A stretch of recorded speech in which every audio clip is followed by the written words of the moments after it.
Hey girls, I'm sorry that this is a webcam video, but I've got some stuff to show you and it's just not gonna work out for me to try and hold my good camera myself.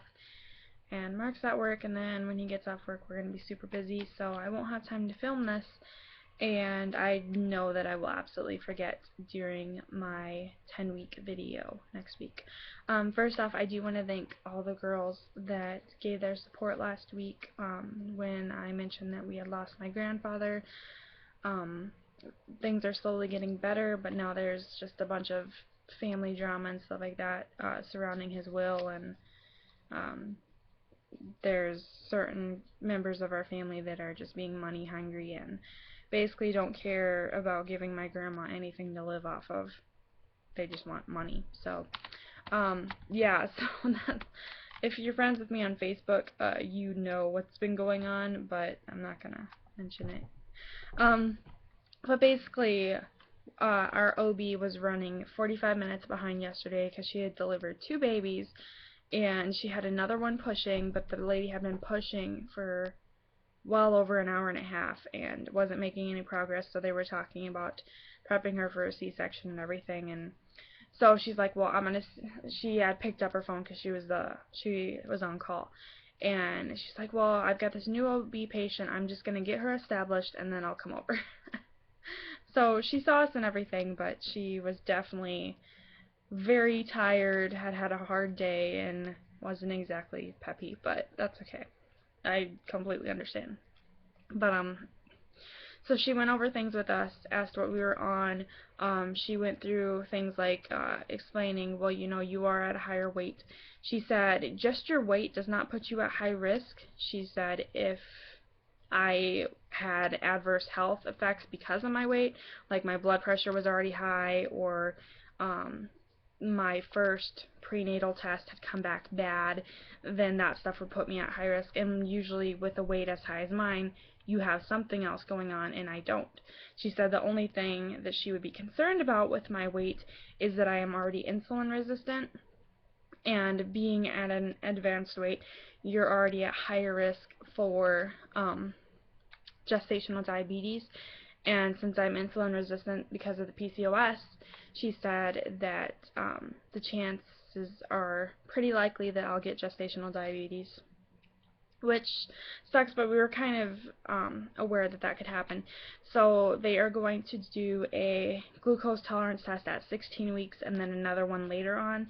So I'll have two of them just to make sure that I'm being monitored. I stopped my metformin at 13 weeks.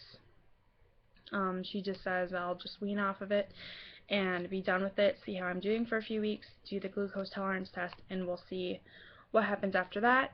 Um, she also said that during your pregnancy, your need on your thyroid is greater.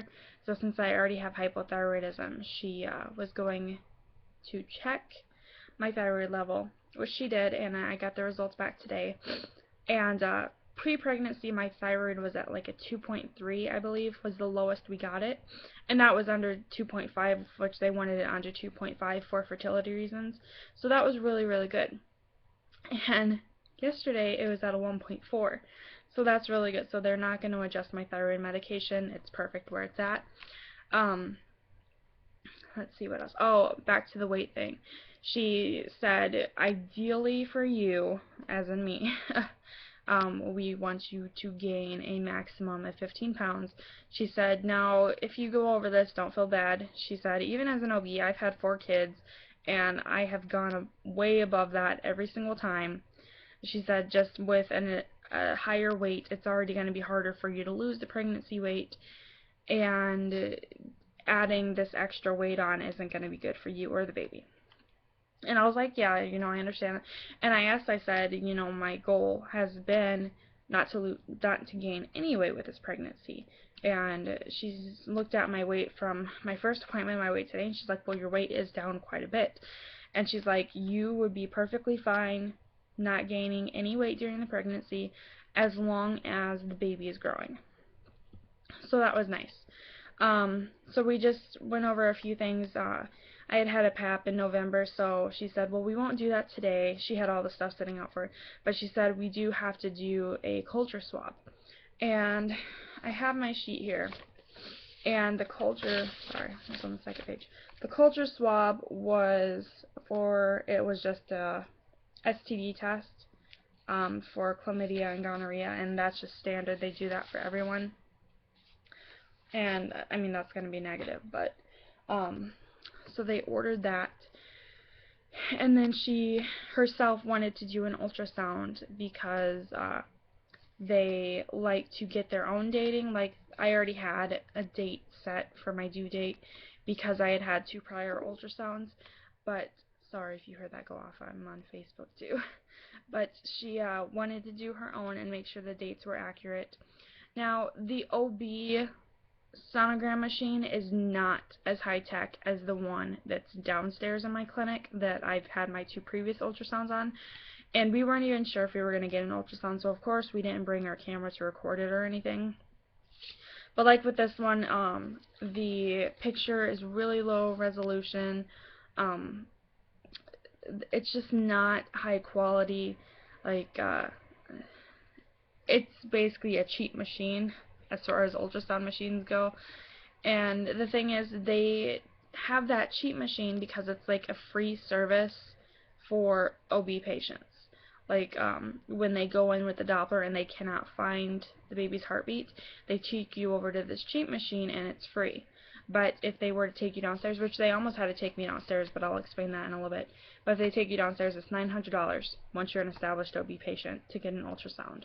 It's outrageous.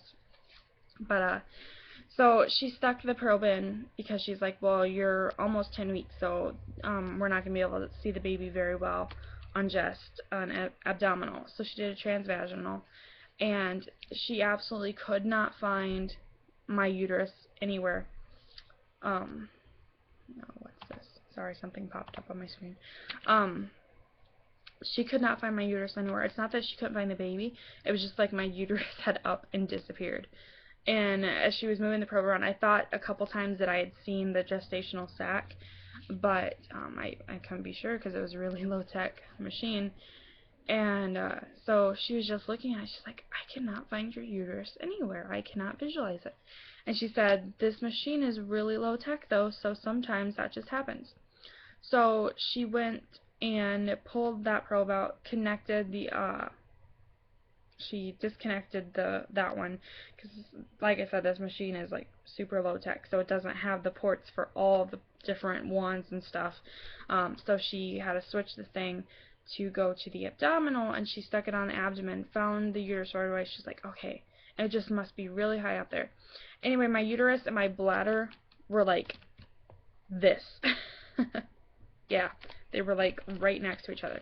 So she finally found it, and it was like immediately as soon as she found the uterus, you could see the baby, and it was the cutest thing ever because, okay, right now the baby's got like these arm and leg buds, so the baby was literally like flapping its arms and legs and everything, and it was dancing around and everything. It's like the first thing we see on that ultrasound is our baby moving around and waving at us.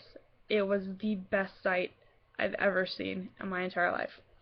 So I'm going to show you a picture. This bottom one, none of them have my name on them because, like I said, this is just their low-tech machine. But I will be covering my clinic name, even though I'm pretty sure you've all seen it before. But that's of the heartbeat, and it was 174 beats per minute. And then, oh, there's our baby. Isn't that wonderful? Sorry, there's glare. But the head is on the other side of where my fingers are. My fingers are right here. Head's on the other side, if you can't tell. And you can see the little armies and leggies, and it's just so cute. I love it. I can't stop staring at it. But yeah, that's what happened. Then I went and got my blood drawn. My next appointment is on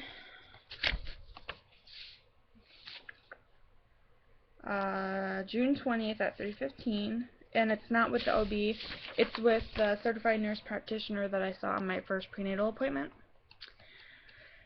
And I'm not sure what they'll do there. But yeah, so I'll be seen every 4 weeks, and except there's one appointment where they will see me in 3 weeks instead of 4, because right now I'm a little bit off schedule because they wanted to see me earlier because I went through treatment, and that's, I guess, not common in my area.